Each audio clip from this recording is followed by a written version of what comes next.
అనకాపల్లి జిల్లా నర్సీపట్నం నియోజకవర్గం నాతవరం మండలం వలసంపేట గ్రామంలో నర్సీపట్నం ఎమ్మెల్యే పెట్ల ఉమాశంకర్ గణేష్ సతీమణి కళావతి ఎన్నికల ప్రచారాన్ని నిర్వహించారు. గ్రామ సర్పంచ్ శ్యామల శ్రీనివాస్, మాజీ సర్పంచ్ యోగేశ్వర్లు ఘనంగా స్వాగతం పలికారు. ముందుగా సర్పంచ్ శ్యామల దంపతులు గజమాలతో సత్కరించారు. అనంతరం మాజీ సర్పంచ్ యోగేశ్వర్లు పుష్పగుచ్చాన్ని అందజేశారు. అనంతరం ఉమాశంకర్ సతీమణి గ్రామ దేవతలకు పూజలు నిర్వహించి దేవతల ఆశీర్వాదం పొంది గ్రామంలో ప్రచారాన్ని ప్రారంభించారు. గ్రామస్తులకు వైసీపీ నాయకులు, మహిళలు ఆమె వెంట గ్రామంలో ప్రచారంలో పాల్గొన్నారు. తమ భర్త అయిన గణేష్ కు ఓటు వేసి ఈ నియోజకవర్గానికి మరోసారి ఎమ్మెల్యేగా అవకాశం కల్పించాలని కోరారు.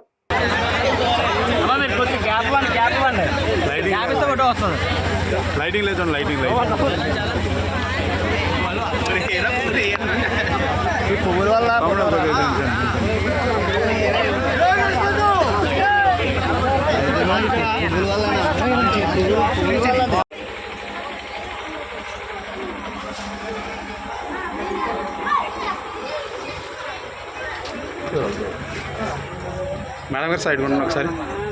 మేడం గారు అలా ఉండండి. ఓకే టైం సరిపోతుంది. ఫాస్ట్